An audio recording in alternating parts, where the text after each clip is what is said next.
आज हमारी जो एक्सरसाइज है वो है एक्सरसाइज 1.1 क्लास 10th का चैप्टर फर्स्ट है, जिसकी एक्सरसाइज 1.1 को आज हम इस वीडियो में सॉल्व करेंगे।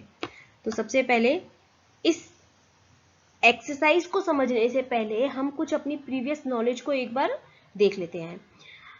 क्यों? क्योंकि उसकी हमें इसमें जरूरत पड़ेगी। आप लोगों ने डिवाइड किए होंगे जब आप छोटी क्लासेस में थे, तो आप जब डिवाइड करते थे और उन्हें चेक करते थे तो कुछ इस तरीके से करते थे, जैसे कि एक नंबर है 5 को हम डिवाइड कर रहे हैं 2 से, तो ये 2 टाइम हुआ, 2 2 4 और रिमाइंडर हो गया हमारा 1। अब अगर आपसे इस डिवाइड को चेक करने के लिए कहा जाए तो आप कैसे चेक करते हैं कि हम इन दोनों नंबर्स को डिवाइड, ये जो हमारा डिविजर है और ये जो हमारा क्वोशिएंट है, इन दोनों को हम क्या करते हैं, मल्टीप्लाई करते हैं, मीन्स 2 × 2, और इसका जो आंसर आएगा उसमें हम रिमाइंडर को ऐड कर देते हैं। ये करने पर अगर हमारे पास यही नंबर, हमारी जो बीच वाली जो डिविडेंड है ये आ जाती है, तो इसका मतलब हमारा डिवाइड जो है वो सही है। सेम ऐसे ही अगर मान लेती हूँ कि कोई एक नंबर है a और उस a को मैं डिवाइड करती हूँ b से, तो मेरे पास जो आंसर आएगा यहाँ पर वो आएगा q और रिमाइंडर हो गया r। तो मैं इसको कैसे लिखूंगी कि bq plus r is equal to a। ये हो गया। यही जो फॉर्मूला है यही हमारा कहलाता है Euclid's division algorithm. Euclid division algorithm क्या कहता है कि कोई भी दो नंबर है a और b, जब इनको डिवाइड किया जाता है तो उसमें से जो, अगर मान लो आप a को b से डिवाइड कर रहे हो तो b और bq प्लस r होगा, मतलब ये जो a है ये हमारा bq प्लस r के इक्वल में होगा, जहाँ q क्या है, क्वोशिएंट है, और r हमारा रिमाइंडर है। अब आपको पता है कि आपने इस डिवाइड में देखा कि ये जो रिमाइंडर है ये इस 2 से छोटा है, ये हमेशा होता है, ये हमारा जो रिमाइंडर होता है ये हमेशा b से छोटा ही होता है। तो हमारे जो r की वैल्यू होगी वो क्या होगी, b से छोटी होगी। साथ के साथ हमारा जो ये r है ये या तो 0 हो सकता है, रिमाइंडर या तो 0 हो सकता है, या 0 से बड़ा कोई नंबर हो सकता है। तो हमारा r जो है वो क्या होगा, 0 से या तो बड़ा या उसके इक्वल में होगा, या b से हमारा छोटा होगा। इसके अलावा और कोई हमारा r नहीं हो सकता है। क्यू है, ये क्यू हमारे क्वेश्चन के अकॉर्डिंग डिपेंड होता है, चेंज होता रहता है, कोई भी इसका आंसर आ सकता है।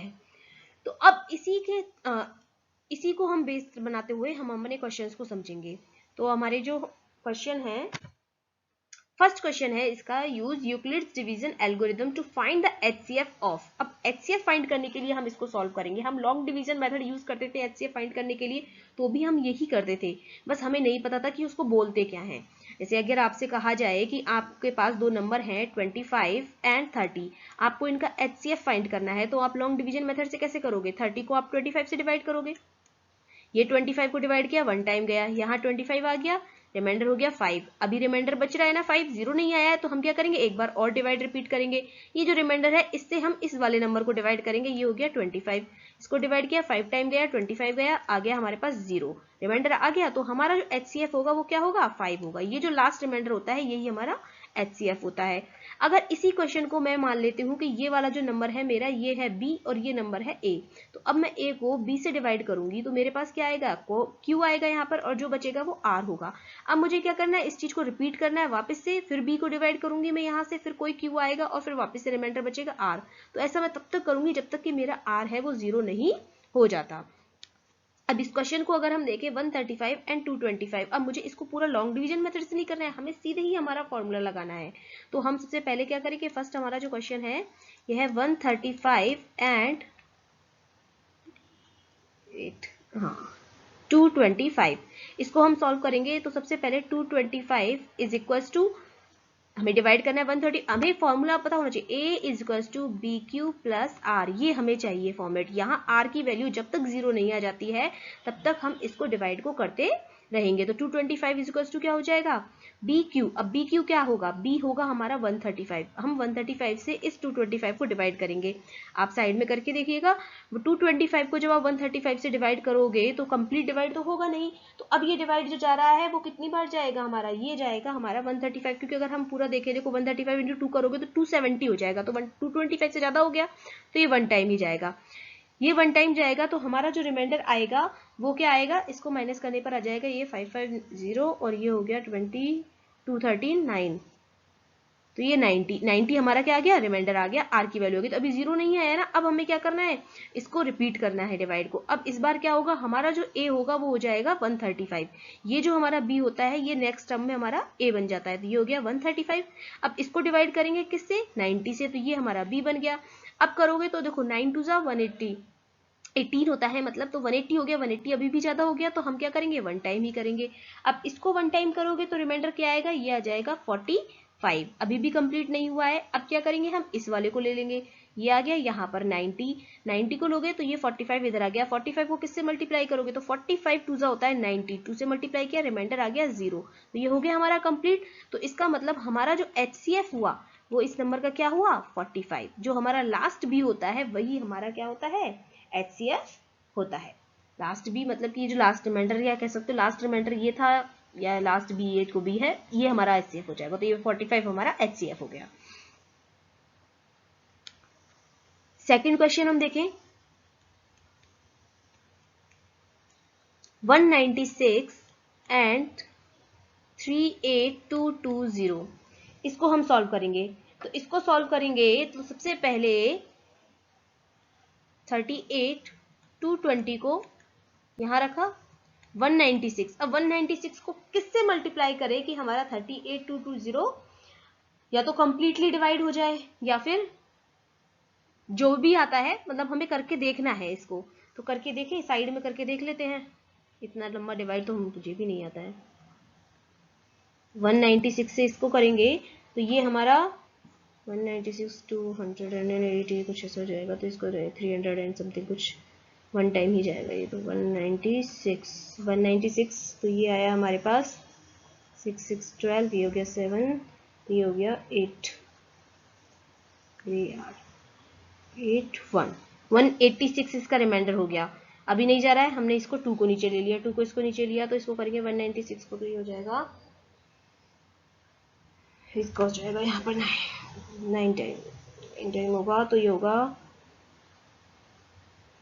4 6 7 1, ठीक है। इसको माइनस करेंगे हम यहाँ पर, तो ये हो गया 8 7, तो 9 7 7 0, ये हो गया, इसका नीचे उतार लिया 0। इसको करेंगे 196 को, 196 का हो जाएगा 19 5 95, 6 5 30, 25 3 98 हो गया, ये हो जाएगा 5 टाइम, ये हो जाएगा 980। तो हमारा आंसर क्या आया, 195, सीधे ही आ गया ये तो 195 से इसको मल्टीप्लाई करोगे प्लस 0, रिमाइंडर हमारा 0 आ गया, और लास्ट भी हमारा आया था 196, तो इसका HCF क्या हो जाएगा, 196 ही हो जाएगा। इसे मत लिख देना, हमारा HCF क्या होगा, जो लास्ट बी हमारा जो होगा वही हमारा HCF होगा, ठीक है। तो 196 इसका HCF आ गया। उसके बाद थर्ड क्वेश्चन, थोड़ा पॉज ले लीजिए और थर्ड क्वेश्चन आप खुद सॉल्व करके देखिए कि आपसे होता है या नहीं होता है। उसके बाद फिर वापस से वीडियो देखिएगा और आंसर चेक कर लीजिएगा। थर्ड क्वेश्चन देखेंगे, 867 एंड 255। अब इसको देखोगे तो हमें बस क्या करना है, जो छोटी वाली नंबर है ना उसको बी लेके चलना है हमें, और बड़ी वाली नंबर को हम ए लेके चलेंगे। तो 867 इज इक्वल टू हो जाएगा 255 मल्टीप्लाई, किससे मल्टीप्लाई करोगे इसको, 255 को 2 से किया तो ये हो जाएगा हमारे पास 400, ये 110 यानी कि 510। अभी तो कम है तो 3 से कर लेते हैं, 3 ये हो जाएगा 315, और ये हो गया 3 से हो जाएगा, तो 25 इंटू 3 करेंगे तो यहाँ पर आएगा कुछ करके हो गया कट गया, और ये हो जाएगा प्लस यहाँ पे 102 हो जाएगा इसका रिमाइंडर, ठीक है। अब इसको यहाँ पर 255 को ले लिया, 255 को किया तो 102 204 और 306, तो ये हो जाएगा 204, ठीक है। तो मल्टीप्लाई 204 किया तो ये माइनस करने पर यहाँ पर आएगा 1 और ये 5, सॉरी यहाँ पर क्या कर लिया, ये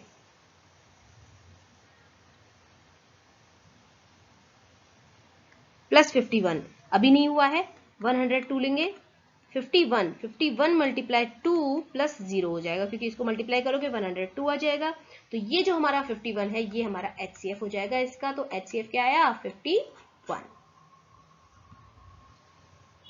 इस तरीके से हमें HCF फाइंड करना होता है, ऐसे हमें फॉर्मेट में लिखना होता है, बस ये हमारा फॉर्मेट हो गया, A is equal to BQ plus R।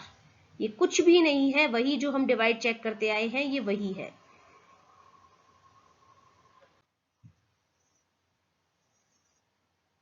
Question number second को देखते हैं। Show that any positive odd integer is of the form 6q plus 1 और 6q plus 3 और 6q plus 5 where q is some integer। ये हमसे कह रहा है कि आपको ये बताना है कि कोई भी अगर ऑड इंटीजर है, कोई भी विषम संख्या है, जो धनात्मक विषम संख्या है, वो 6q+1, 6q+3 और 6q+5 के फॉर्म में ही होगी। हम मान लेते हैं जैसे कि हमारे पास, हमें पता है कि इसके लिए हमारे पास वो फॉर्मूला है जो यूक्लिड्स डिवीजन एल्गोरिथम का जो हमारा है, ये है a=bq+r। अब यहाँ पर हमारा क्वेश्चन क्या हमें ऑप्शन दे रहा है कि या तो हो सकता है 6q+1, या हो सकता है 6q+3, या हो सकता है 6q+5। इन तीनों में ही ये जो 6 है ये हमारा क्या है, कांस्टेंट है। तो इस कांस्टेंट को ही हम b लेके चलते हैं। तो हमने मान लिया कि हमारे b की वैल्यू क्या है, 6 है। मान के लिया 6, यहाँ b की वैल्यू 6 ही है। अब अगर b की वैल्यू 6 है तो r की वैल्यू क्या हो सकती है, हमें पता है कि r हमारा b से छोटा होता है। r हमारा क्या होता है, b से छोटा होता है, और ये हमारा होता है 0 के बराबर में या फिर उससे बड़ा होगा। तो यहाँ पर r की जो वैल्यूज हो सकती है वो हो सकती है 0, 1, 2, 3, 4 एंड 5, यही हो सकती हैं। अब अगर हम देखें कि हमारा ये जो नंबर है a=6q+r, हम इसके हिसाब से इसको चल के देखें तो देखो ये जो है हमारे पास, पहले इस वाले को देखते हैं क्योंकि ये हमारा हर एक में है 6q 6q 6q। तो अगर आपके पास कोई भी एक नंबर है और आप उसको 6 से मल्टीप्लाई करते हैं, कोई भी नंबर, चाहे वो इवन है चाहे वो ऑड है, नंबर दो ही हो सकती है, या तो इवन हो सकती है ऑड हो सकती है। तो अगर कोई भी नंबर चाहे इवन है या ऑड है, अगर हम उसे किसी इवन नंबर से मल्टीप्लाई करते हैं तो हमारा जो आंसर होता है वो हमेशा इवन ही होता है। फॉर एग्जाम्पल अगर हम 2 को देखें और 2 को हम 6 से मल्टीप्लाई करें तो हमारे पास 12 आ रहा है। हम 3 को देखें, 3 को 6 से मल्टीप्लाई करेंगे तो हमारे पास 18 आ रहा है। तो दोनों में ही ये इवन नंबर आ रहा है। इसका मतलब किसी भी नंबर को जब इवन से मल्टीप्लाई किया जाएगा तो आंसर हमें इवन ही मिलेगा। तो ये तो हमारा इवन होगा ही। अब ये है r। r की वैल्यू क्या हो सकती है, r की वैल्यू ऐसी हो सकती है कि इसमें ऐड होने पर वो हमारा इवन हो, 2 से डिविजिबल हो। अब 2 से डिविजिबल कब होगा, जब वो 2 का मल्टीपल होगा। और 2 के मल्टीपल्स क्या होते हैं, 2 के मल्टीपल्स होंगे हमारे पास 2 है, 2, 4, 6, 8, तो ये हो सकते हैं। तो अगर इनमें से कोई भी यहाँ पर आया तो ये हमारी नंबर क्या हो जाएगी, इवन हो जाएगी। जबकि हमें क्या चाहिए, ए एक ऑड नंबर चाहिए। तो ए ऑड कब हो सकती है, जब हमारी आर की वैल्यू एक ऑड हो। और ऑड इनमें से क्या क्या हो सकती है, और वैल्यू हम सिर्फ इनमें से ही रख सकते हैं। तो वो हो सकती है हमारी 1, 3 और 5। तो इसका मतलब ये ए हमारा ऑड इंटीजर तब होगा, पॉजिटिव ऑड इंटीजर जब तब होगा जब हमारी r की वैल्यू 1, 3, 5 में से कोई एक होगी। तो यहाँ a की वैल्यू क्या क्या हो सकती है, या तो वो 6q+1 होगी, या 6q+3 होगी, या 6q+5 होगी। बस यही हमारा आंसर। नेक्स्ट क्वेश्चन देखेंगे, any army contingent of 616 members is to march behind an army band of 32 members in a parade. The two groups are to march in the same number of columns. What is the maximum number of columns in which they can march? Question कहना चाह रहा है कि एक army band है 32 members का, और कुछ आर्मी के कंटिजेंट से, मतलब लो मेंबर्स हैं, आर्मी मेंबर्स जो हैं 616 हैं, उनको परेड करना है और परेड में उन्हें कॉलम्स में लगाया जाएगा। अब वो कॉलम का नंबर जो है वो ऐसे होना चाहिए कि जितने भी कॉलम के नंबर्स होंगे उनमें हर कॉलम में जो आर्मी वाले जो मेंबर्स हैं और जो बैंड वाले, जो आर्मी बैंड वाले जो मेंबर्स हैं और जो दूसरे मेंबर्स हैं, उन दोनों की जो नंबर है वो इक्वल रहे। मतलब कि अगर एक में 5 बैंड वाले हैं और दूसरे आर्मी के वो कंटिजेंट्स हैं 6, तो दूसरे में भी 5 और 6 ही होंगे। तो इस तरीके से हम इस क्वेश्चन को देखेंगे। तो इसका मतलब हमें क्या पूछा गया है, एक तरीके से ये इसका HCF पूछ रहा है, क्योंकि हमसे वो क्या पूछ रहा है, मैक्सिमम कॉमन नंबर। जब भी मैक्सिमम बात की जाती है, मैक्सिमम नंबर ऑफ कॉलम्स, जब भी मैक्सिमम की बात की जाएगी कॉमन निकालने के लिए, तो यहाँ हम HCF फाइंड करेंगे। तो HCF कैसे, वही हमारा PQ+R वाला मेथड है, A=BQ+R वाला।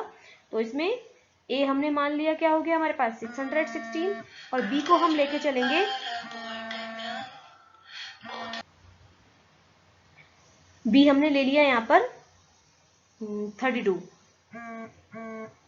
अब A हमारा 616 हो गया, B हो गया हमारा 32। तो हम क्या करेंगे, अब इसका HCF फाइंड करेंगे, और HCF हम हमारे यूक्लिड वाले मेथड से ही करेंगे। तो वो होता है हमारा A=BQ+R।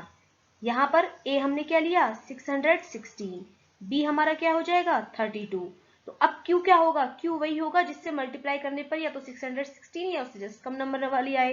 तो 32 को हम किससे मल्टीप्लाई करें कि हमारे पास 616 या उससे कम वाली नंबर आ जाए। तो इसको हम करेंगे 32 को 19 से। 32 को आप 19 से मल्टीप्लाई करोगे तो आपके पास रिमाइंडर आएगा 8। ठीक है, अभी रिमाइंडर हमारा 0 नहीं हुआ तो हम क्या करेंगे, अब इस वाले नंबर को हम a मान लेंगे। 32 ये हो गया और ये हो गया हमारा, सॉरी ये 8 हो गया हमारा b। तो 8 लिया, 8 को किससे मल्टीप्लाई करोगे 4 से। 8 4 से 32 कंप्लीट हो गया प्लस 0, तो ये हो गया हमारा कंप्लीट। तो ये 8 हमारा क्या आ जाएगा, यहाँ पर HCF आ जाएगा। तो HCF हो गया 8।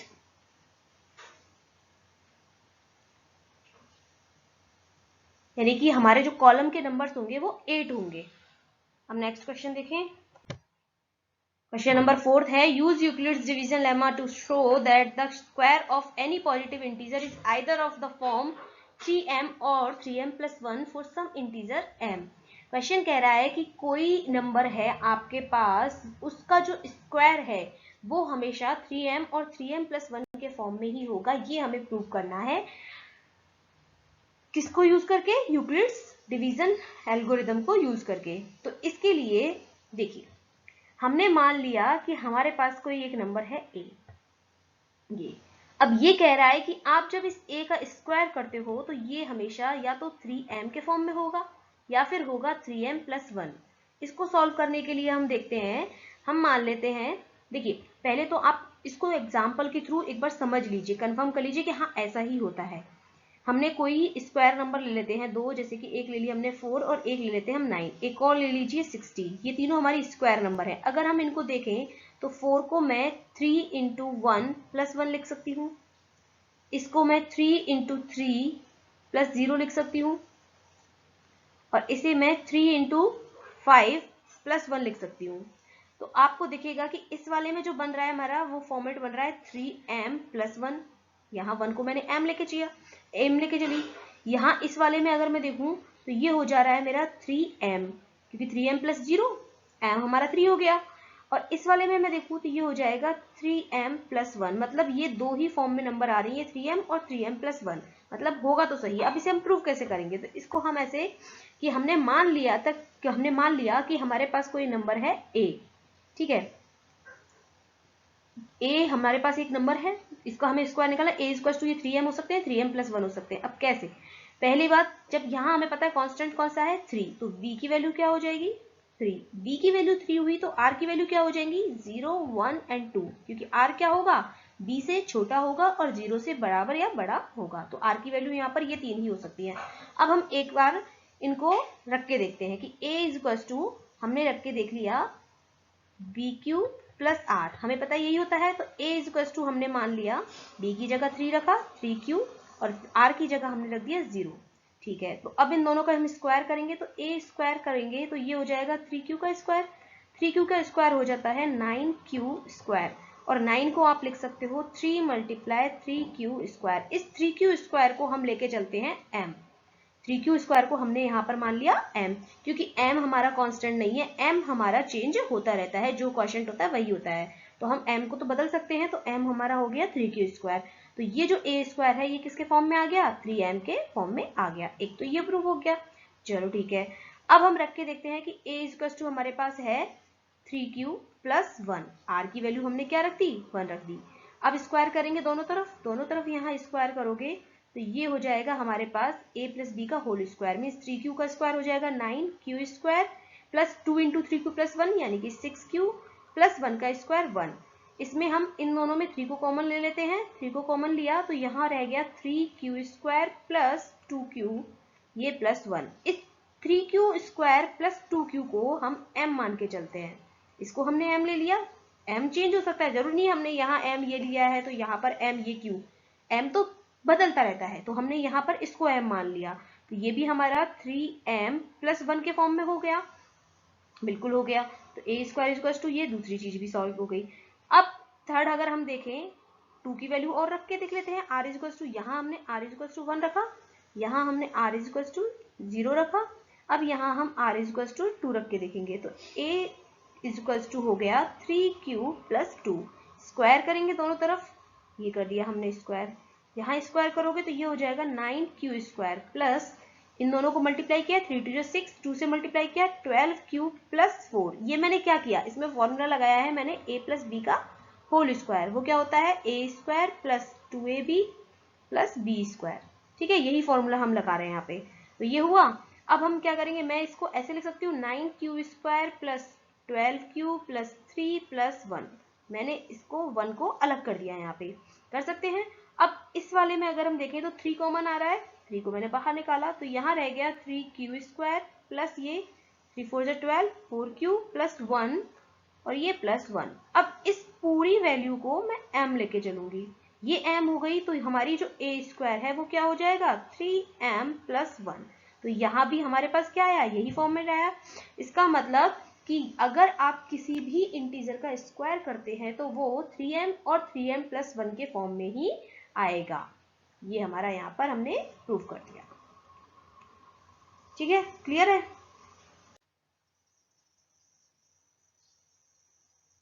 क्वेश्चन नंबर 5 देखेंगे, use Euclid's division lemma to show that the cube of any positive integer is of the form of 9m 9m plus 1 और 9m प्लस 8। हमें ये देखना है कि कोई भी अगर आपके पास एक नंबर है 8 और इसका आप जब क्यूब करते हो तो वो 9m 9m प्लस 1 और 9m प्लस 8 के फॉर्म में ही होगा। अगर हम बेसिक नंबर से समझे तो हम कोई भी 3 क्यूब नंबर ले लेते हैं, जैसे कि हमने पहले ले लेते हैं 8, 2 का क्यूब होता है, 3 का क्यूब होता है 27, 4 का क्यूब होता है 64। इसको मैं लिख सकती हूँ 9 इंटू 0 प्लस 8, हाँ लिख सकते हैं, बिल्कुल लिख सकते हैं। इसको लिख सकती हूँ 9 इंटू 3 प्लस 0, बिल्कुल लिख सकती हूँ। इसको मैं लिख सकती हूँ 9 इंटू 7 प्लस 1, बिल्कुल लिख सकती हूँ। तो ये क्या फॉर्म में हो गया, ये हो गया मेरा 9m प्लस 9m प्लस 8, ये हो गया मेरा 9m प्लस 0 और ये हो गया मेरा 9m प्लस 1। तीनों फॉर्म में हो गया, तो मतलब नंबर तो इसी फॉर्म में आएगी। अब अगर हम इस क्वेश्चन को सॉल्व करें तो यहाँ पर मैं b इक्वल, अब b अगर मैं 9 लेती हूँ तो r की वैल्यूज बहुत सारी आ जाएंगी, 0 से लेकर के 8। क्वेश्चन बहुत लेंथी हो जाएगा, तो मैं क्या करती हूँ b की वैल्यू 3 ले लेती हूँ। b की वैल्यू मैंने 3 क्यों ली है, क्योंकि 3 का स्क्वायर भी 9 का मल्टीपल होता है और 3 का जो क्यूब होता है वो भी 9 का मल्टीपल होता है। और जब मैं 3 लूंगी तो मेरे पास जो r की वैल्यू आएंगी वो आएंगी 0 1 एंड 2। यहाँ पर जो हमारा 2 है, ये 2 का क्यूब 8 होता है, तो हमारा क्वेश्चन सॉल्व इजी और जल्दी हो जाएगा। तो इसलिए मैंने यहाँ पर b की वैल्यू 3 ली और r की वैल्यू क्या हो गई इससे 0 1 एंड 2। अब तीन ही वैल्यू के लिए हमें चेक करना पड़ेगा। चेक करेंगे तो सबसे पहले हम a इक्वल्स टू क्या लेंगे, b की वैल्यू तो 3 है ही है, तो 3 क्यूब और r की वैल्यू 0 लेते हैं, दोनों का स्क्वायर क्यूब करेंगे यहाँ पर, तो a का क्यूब करेंगे यहाँ पर, तो ये 3q का क्यूब हो जाएगा, तो ये क्यूब हो जाएगा 3 3 से ना, ये हो जाएगा 27 और ये हो गया q क्यूब। इसको हम लिख सकते हैं 9 इंटू 3q क्यूब। इस 3q क्यूब को मैं लेकर के चलती हूँ m, तो हमारे पास क्या आ गया, a क्यूब किसके फॉर्म में आ गया, 9m के फॉर्म में आ गया। ऐसे ही जब मैं a इक्वल्स टू लेती हूँ 3q प्लस 1, दोनों तरफ हम क्यूब करेंगे, तो यहाँ क्यूब किया तो ये क्या हो जाएगा। अब इसमें हम फॉर्मूला लगाएंगे हमारे x प्लस वाई का होल क्यूब। ये क्या होता है, x cube plus Y cube plus 3xy into X plus Y, ये होता है। हम इसमें करेंगे तो ये हो जाएगा 3 क्यूब का क्यूब प्लस 1 का cube plus 3 into 3 cube into 1 और यहाँ आ गया 3q प्लस 1। सॉल्व करेंगे तो ये हो जाएगा 9q cube plus 1 plus 9q, ये 3q प्लस 1। खोलेंगे इसको तो ये हो जाएगा 9q क्यूब प्लस 9 3 जा 27। एक सेकेंड, मैंने कुछ गड़बड़ किया है, 3 का क्यूब किया था ना, यहाँ पर गड़बड़ कर दी।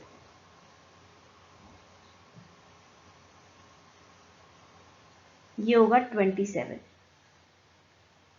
ये हो गया 27q स्क्वायर प्लस 9q, मैंने मल्टीप्लाई कर दिया, लास्ट में लिख दिया 1 को। क्यों लिया, क्योंकि मैं अब इनमें से क्या करूंगी, 9 को कॉमन लूंगी। जब मैं इसको 9 में कॉमन लूंगी तो ये हो जाएगा 9 कॉमन लेते ही 3q cube plus 3q square plus q plus 1। तो इस पूरे को अगर मैं m लेके चलती हूँ तो मेरी वैल्यू क्या बनी यहाँ पर, ये हो गई 9m प्लस 1। दूसरा वाला भी हो गया, अब थर्ड वाला देखते हैं, जहां हम q equals to r equals to क्या ले रहे हैं, 2 ले रहे हैं। तो a इक्वल्स टू हमने ले लिया 3q प्लस 2, दोनों तरफ क्यूब करेंगे तो ये हमारा हो जाएगा, वही फॉर्मूला अप्लाई करेंगे इसमें। तो 3q का क्यूब क्या हो जाएगा, 27q क्यूब प्लस 2 का cube 8 plus 3 into X into Y means 3 3 जा 9, 9 2 जा 18 क्यूब, और यहाँ आ जाएगा 3q प्लस 2। इसको करेंगे हम, ये हो जाएगा 27q क्यूब, इसको खोल रही हूँ मैं, ये हो जाएगा 54q square plus 36q plus 8। अब इस पूरे में से हम 9 को अगर कॉमन ले लेते हैं तो ये हो जाता है 3q plus 6q square 4q plus 8। इस पूरे को हम m लेके चलेंगे तो ये हो गया 9m प्लस 8, जो कि a क्यूब हमारा इस फॉर्म में आ गया। तो तीनों फॉर्म आ गए हमारे पास, एक हमारे पास यहाँ आ गया था, एक ये रहा और एक ये रहा। ये हमारे क्वेश्चन सॉल्व हो गए।